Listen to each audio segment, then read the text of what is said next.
Capital investment analysis and relevant cash flows. Capital is a limited resource, whether sourced from debt, equity, or retained earnings. Companies must manage it wisely by identifying investment opportunities that can enhance profits, increase equity value, and grow shareholder wealth. Capital investment analysis or capital budgeting is the process used to evaluate significant projects or investments. Examples include building a new plant, launching a new product line, or starting a new business. The goal is to decide which projects will be most profitable and worth pursuing. This process helps management compare various investment opportunities and select those that maximize profits and shareholder wealth. It evaluates the project's expected net cash flow, including inflows, outflows, and savings, like tax benefits from asset depreciation, over its entire lifespan.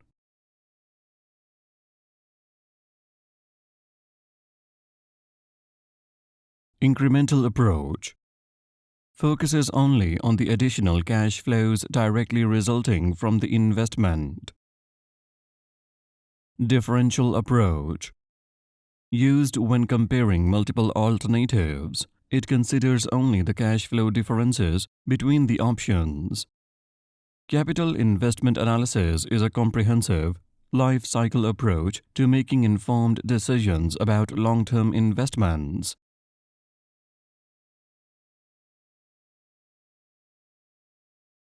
4 capital investment analysis techniques. Number 1. Net present value, NPV. The net present value, NPV method, internal rate of return, IRR method, and profitability index all consider the time value of money. This principle acknowledges that money received sooner is more valuable than the same amount received later. For example, $1 million received next year is worth more than $1 million received in 5 years. To account for this, expected cash flows over a project's life are discounted to their present value, using the company's required rate of return. This ensures a more accurate and meaningful analysis.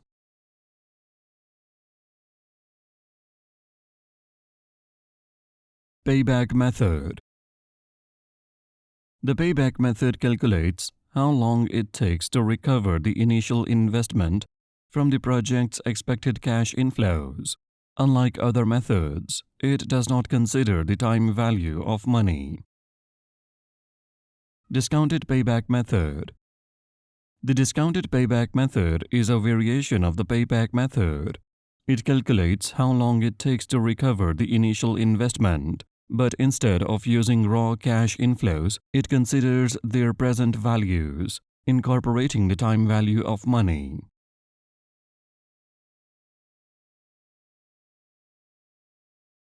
The stages in capital investment analysis. The process of making capital investment decisions includes 6 stages. Identification. Management identifies necessary projects to meet objectives, like expanding markets or reducing costs. Search. The company explores various investment options to achieve these goals. Information acquisition. Costs and benefits, both quantitative and qualitative, of each investment are assessed. There are 4 main steps for determining net cash flows for each potential project. Number 1. Net investment. Calculate initial costs for assets, advertising, training, or R&D. Number 2. Working capital. Account for additional short-term assets required for the project. Number 3. Operating cash flows. Estimate after-tax cash flows from operations, including tax savings from depreciation. Number 4. End of project cash flows. Include proceeds from asset disposal and recovered working capital. Selection. Choose projects based on financial and non-financial factors. Financing. Secure funding for the selected projects. Implementation and control. Execute the project and monitor its progress over time. Terms used in capital investment analysis. After-tax net operating cash flow. After-tax net operating cash flows from the project include the incremental operating cash receipts net of related cash disbursements, usually generated by sales related to the project, net of applicable taxes, plus the depreciation tax shield.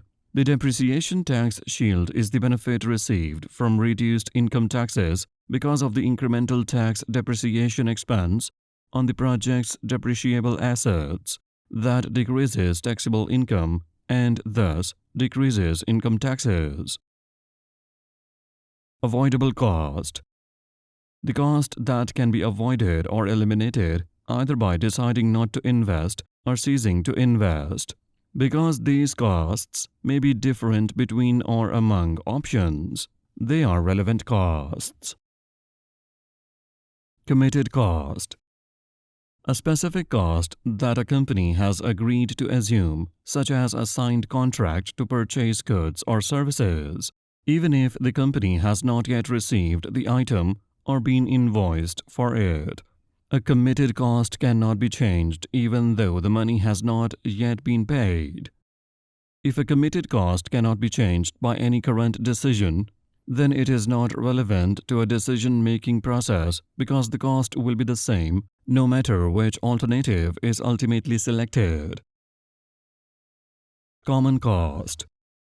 Cost of operating a business that cannot be allocated to any specific user or users or any cause and effect basis, and it may be allocated to all the users on some other basis.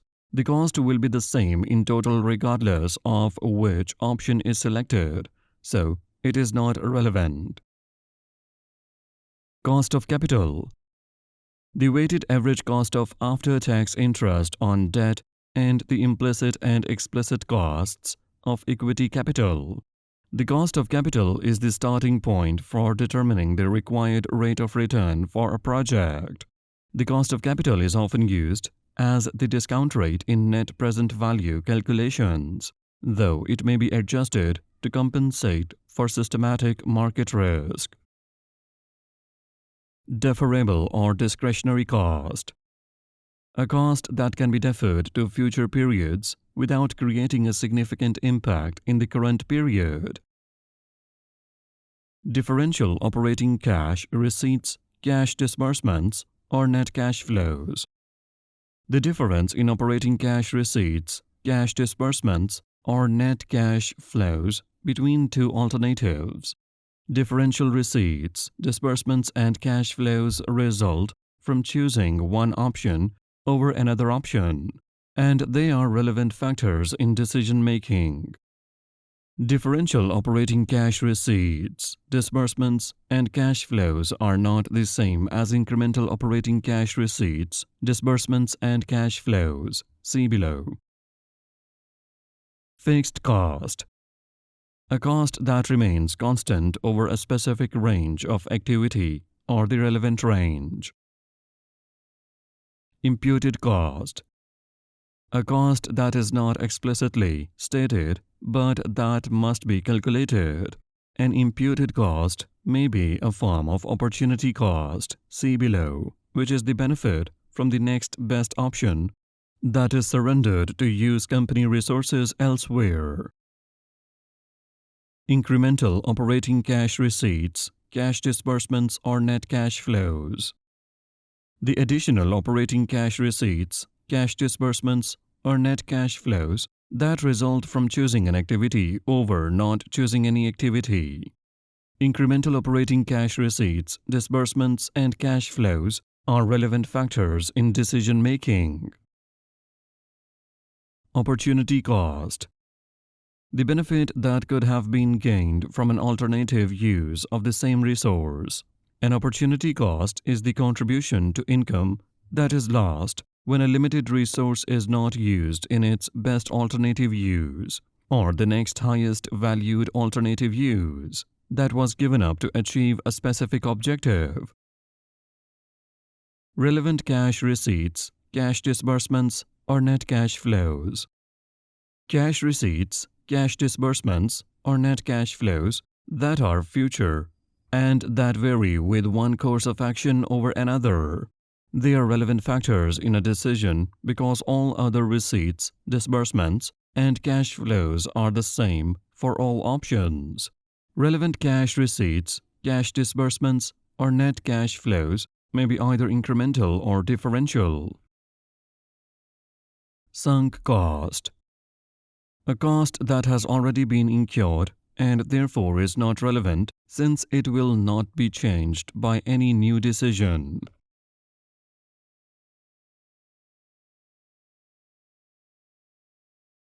In capital investment analysis, relevant cash flows must be included and cash flows that are not relevant must be excluded from the decision-making process.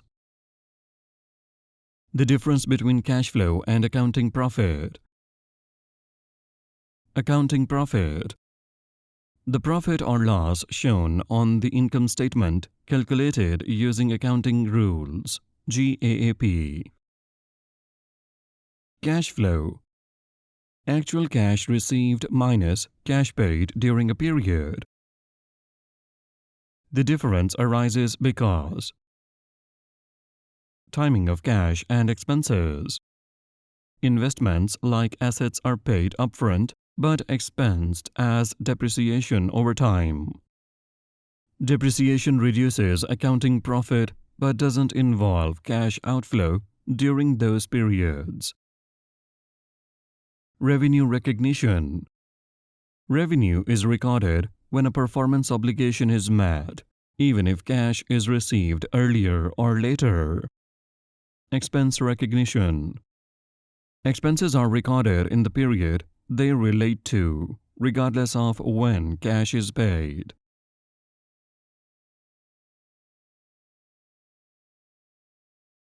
Identifying and calculating the relevant cash flows. For accurate capital investment analysis, it's crucial to identify the relevant cash flows for each year of the project. All four methods used in capital investment analysis tested on the CMA exam depend on these cash inflows and outflows. Only after-tax cash flows are used in these analyses. It's important to understand which cash flows are affected by taxes and which are not.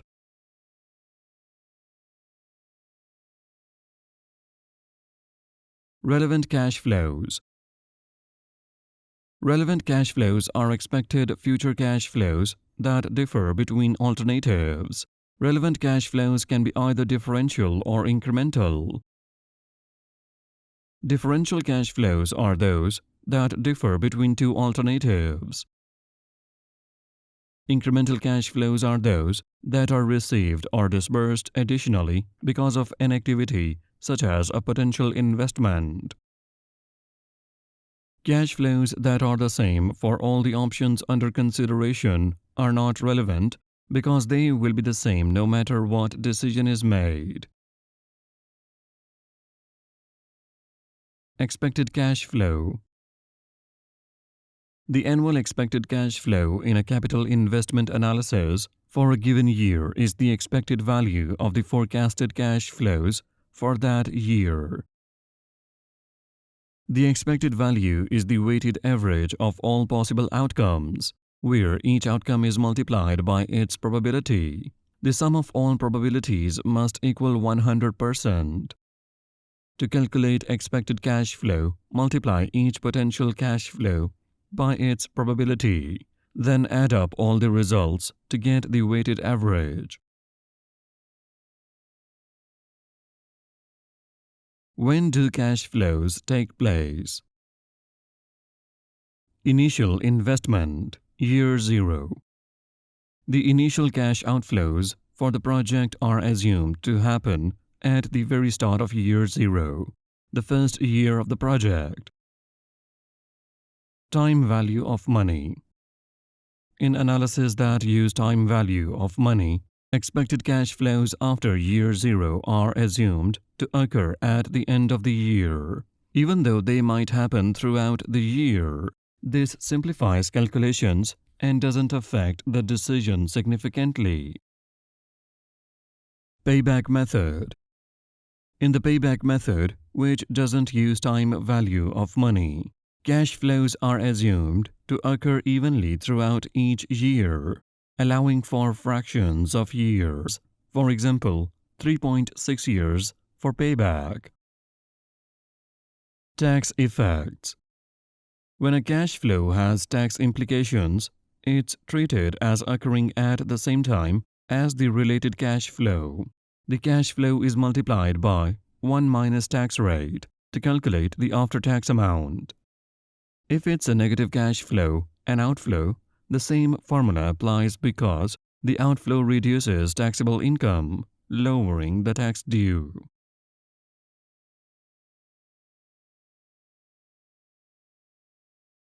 Expected cash flows at the beginning of the project, year 0. In capital investment analysis, the initial investment occurs at the start of year 0 or time 0. Cash flows at the beginning of the project happen 1 year before the end of year 1. Year 0 cash flows consist of 3 components.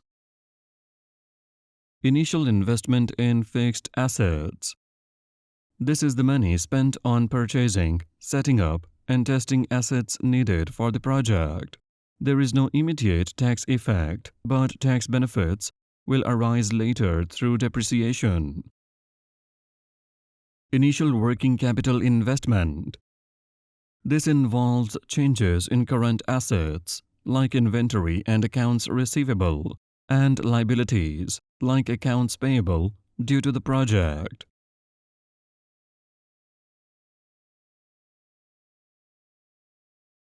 Outflows.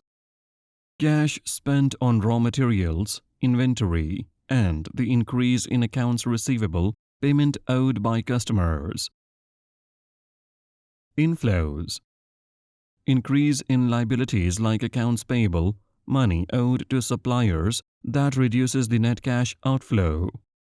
The net increase in working capital is treated as a cash outflow at the start of the project. Cash from disposal of old assets. If the project involves replacing old assets, for example machinery, the company might sell or dispose of these assets to generate cash. The disposal amount will be adjusted for tax effects.